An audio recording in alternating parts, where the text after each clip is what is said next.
नेपालनि अनगायै बे समाव बड'लेण्डआवनो होगासिनो दं मेगननि गोजौ फाहामथाय। जों बयबो मिथिगौदि बुहुमाव थानाय सुबुं माहारिजों लोगोसे जिब जुनार, दाउसिन दाउमा बेफोर गासैनिबो देहानि बयनिख्रुइबो आंगोसिन अंग होननानै बुङोब्ला बेनो जादों सोरजिगिरि इसोरा सोरजिना हरनाय जरासे मेगन। बबेबा समाव बे मेगनाव जालामा खोबनाय, मेगननि मोदोम बारायनाय बायदि रोखोमनि बेराम आजार सोमजियोब्ला फाहामथाय लानो थाखाय गावनि रायजोनि अनगायै गुबुन नेपाल रायजो बायदिफोरावसो फाहामथाय लानो थांनायखौ जों नुबोबाय थादों। नाथाय थांनाय बोसोरनि सेप्तेम्बर दानाव रायजो राजाफोरनि थाखाय जायगायावनो फाहामथाय होनो हानायनि खाबुखौ नायनानै उदालगुरि सहरनि बिखायाव थानाय गलमा चक पातानजालि बिल्डिं फार्स्ट फ्ल'राव बेखेवजानाय बड'लेण्ड नेत्रालय मुंनि मेगननि फाहामथाय मिरुआव खम बेसेननि गेजेरजों गोजौ थाखोनि फाहामथाय होनायनि जाहोनाव मोजां फिथाइ थायनायखौ दिनैनि सानाव नुनो मोननाय जादों। मख'नो गोनांदि बे फाहामथाय मिरुआव 8 दाननि गेजेरावनो सरासनस्रा फाहामथाय महरै अपिडियाव 2,000निबो गोबां आरो सार्जारियाव 300निबो बांसिन मेगननि बेरामि सुबुंफोरखौ फाहामथाय होनाय जाबाय होननायजों लोगोसे रायजो राजाफोरनि अनसायनायाबो दिनैनि सानाव बांनो हमदों होनना फाहामथाय मिरुनिफ्राय फोरमायो।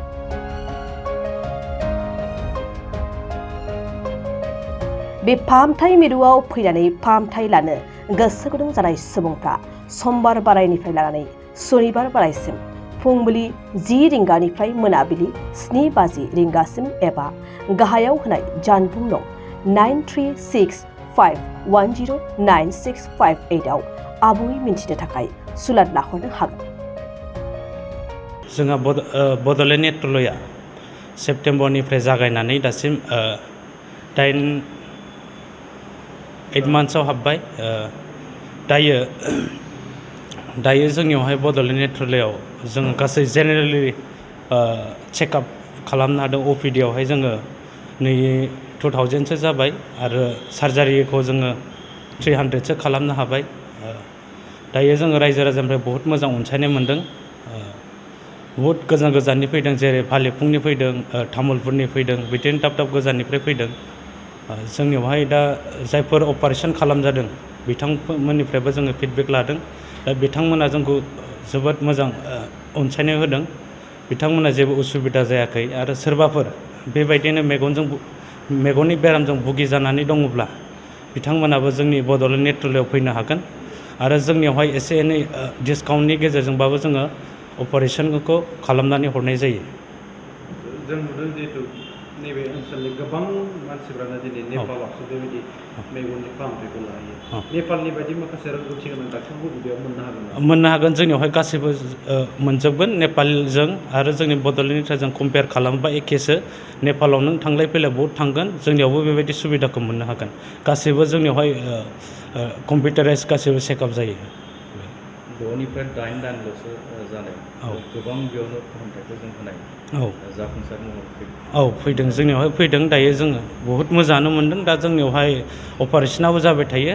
जायफोर बिथांमोना नोङो जालमा खोबनानै दङ, जायफोर बिथांमोना मेगननि नोङो मोदोम बारायनानै दङ, बिथांमोनाबो अपारेशन खालामनो हागोन आरो बायदि बायदि जोंनाव गासैबो अपारेशना जाजोबगोन आरो। दा जोंनियावहाय कमनलि जोंनियावहाय नोङो जालमा खोबनाय आरो मोदोम बारायनाय जागासिनो दं आरो। बेबायदि स्पेसियेलि डाक्टार दङ जोंनियावहाय। नोङो केट्रेक्ट आरो ग्लुक'मानि थाखाबाय आरो जोङो रेटिनानिबो दङ आरो बिदिनो दङ आरो गासैखौबो मोननो हागोन आरो जों। मा सानाव बांसिनै बेखौ खालामनो मोजां? जोंनियावहाय दायो समबार आरो मंगलबाराव अपारेशनखौ बांसिन खालामो। बेनि दिनावहाय नोङो बाखि दिनावहाय जोङो माखासे पेसेन्टनि इनभेस्टिगेसन रिपर्ट नांगौ जायो। जायफोर नोङो सार्जारि खालामगोन बिसोरनिखौ इनभेस्टिगेसन रिपर्ट खालामगोरो। बिनि उनाव रिपर्टआ जुदि क्लियार जायो अब्ला जोङो सार्जारिनि थाखाय इसोरखौ प्रिपेयार खालामनाय जायो आरो। थावनियाबो थावनि जोंनिया बेयो उदालगुरि गलमा चक, बड'लेण्ड नेत्रालय। जोंनिफ्राय लानाय जादोंमोन। बड'लेण्ड नेत्रालयनिफ्राय जोंनिफ्राय फ्रि आइ चेकआप केम्प खालामनाय जायो। जायफोर बिथांमोना फ्रि आइ चेकआप खालामनो गावसोरनि जायगायाव गोसो दङब्ला बिथांमोना जोंखौ कन्टेक्ट खालामनो हागोन जोङो फ्रि आइ चेकआप खालामनाय जायो बेनिफ्राय जोङो मुलिफोरखौबो फ्रियावनो होनाय जायो आरो ग्लासफोरखौहाय जोङो फ्रियावनो होनाय जायो माखासे आरो जायफोर नोङो माबा रिडिं क्लासनि थाखाय एसे एनै बेसेन लानाय जायो बिदिन्थि हिसाबै थांनाय बारफ्राव बबे बबे थावनिखौ लायनाय जादों ओरैनो जोङो गासै जोङो 11टा जायगायावहाय केम्प खालामनाय जाबाय जोङो डिमाकुसि खाग्राबारि पानेरि टंला बिदिनो बायदि बायदि जायगायाव जोङो केम्प खालामनाय जाजोब्बाय जोङो उदालगुरि फ्राय जायगायावनो जों केम्प खालामनाय जाबाय आरो बैफोराव रायजोफोरनि अनसायनाया माबायदि मोनदों बैफोर जायगायाव जों रायजोफोरनिफ्राय बहुद मोजां अनसायनाय मोन्दों बिथांमोना हस्पिटालाव फैनो हाया खायसे बिसोरोथ' दायो बहुद मोजाङाव दङ बिसोर मानो होनबा जों चेकआप खालामजानानै बिथांमोना जोंनिफ्राय मेडिसिन लानानै दायो बहुद इमप्रुभ जादों होनना जोंनिफ्राय खौरां हरदों आरो बेबायदि माखासे आफादफोरा जुदि लांनो गोसोब्ला नोंथांमोनजों मा खालामनांगौ बेबायदि केम्प फाथिनोब्ला जायफोर आफादफोरा केम्प खालामनो गोसो बिथांमोना आंखौ कन्टेक्ट खालामबानो आङो केम्पनि थाखाय सिडिउलखौ हरगोन आरो सिडिउल हरनायनिफ्राय जोङो थांगोन आरो बिथांमोना जायगाखौ थि खालामना हरबानो जाबाय जोङो बे जायगासिम सहैगोन आरो बड'लेण्ड नेत्रालयआवहाय आइ सार्जारि खालामजानानै माबोरै मोनखो आं मोजाङानो मोनो हप्तासेयावनो हामनाय मोनबाय दा आरो 28 दिन जाबाय 28 दिनाव पुरा मोजां मोनबाय आरो आराम मोनबाय दिनै ससमा अर्डार होदो बे बड'लेण्ड नेत्रालयानि स्टाफफ्रा माबोरै केयार लानाय नोंखौ मोजाङानो मोनदों बिराद अननाय मोनदों बेबहारफोरा मोजां मोनबाय फायनानै थाइसे मेगनावथ' नोंना बेलेगाव खालामजानायमोन ओमफ्राय दा बेयाव खालामजाना माबोरै मोनदों बेयो जाबो थिगैनोमोन ओमफ्राय जाबो बिदिनो 3 हप्तालागै सिकित्सा लादोंमोन आरो हप्ताथामनि उनाव ससमा होनो नागिरदोंमोन ओमफ्राय आरो बेयावबो एखे मोनबाय बेयाव थब हामनाय बेसां मोनबाय आरो दा नों बेलेग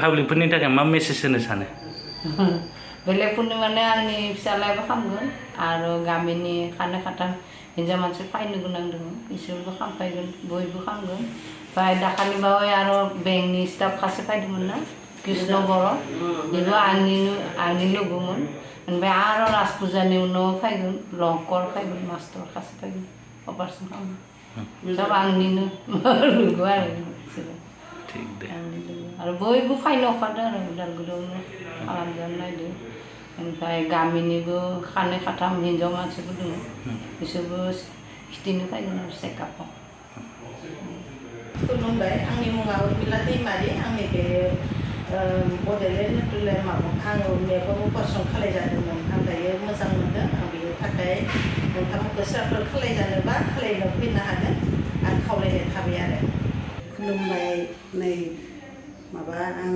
मेगन अपारेसन खालामफैदोंमोन खामखांबाय मोजां मोनदों नैबे बड'लेण्ड नेत्रालयआव नैबे गलमाथिं सोरबाफोर खालामनोबा मेगना गाज्रि मोनदोंबा फैजागोन आंबो मोजां मोनदों बयबो खाथियावनो खालामफै बेनो आं जोंनिफ्राय फैदों आंनि मुङा अमनि मोसाहारि मेगननि थाखाय आङो बड'लेण्ड नेत्रालयआव फोसाबनो थाखाय आं फैदों बेनिखायनो आं थाइसे मेगनखौ खालामबाय आरो मोजां नुबाय आरो बेनि उनाव आं थाइसेखौ खालामबावनो थाखाय दायो हाजो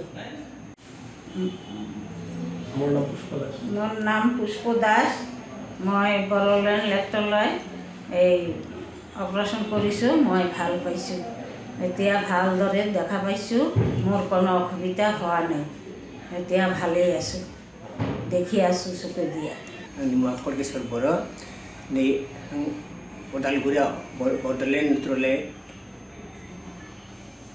माबायाव नै मेगन अपारेसन खालामजादोंमोन बिनि थाखाय नै आं दासिमबो जेबो प्रब्लेम मोनाखै बेनिखायनो नै दा दिनैबो आरो चेकआपआव फैनानै मोजाङै माखौ मोजां परामर्शखौ मोनदों बिनि थाखाय आं बिराद मोजाङै साबायखर बावहरनाय जाबाय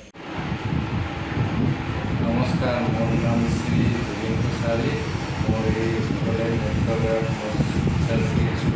চিকিৎসা কৰা হৈছে ফলত চিকিৎসালয়ত চকুটো অপাৰেশ্যন হৈছে এই অপাৰেশ্যনটো খুব ভাল লাগিছে দেখা পাইছোঁ আৰু ইয়াতে suaraku halus sudah ada yang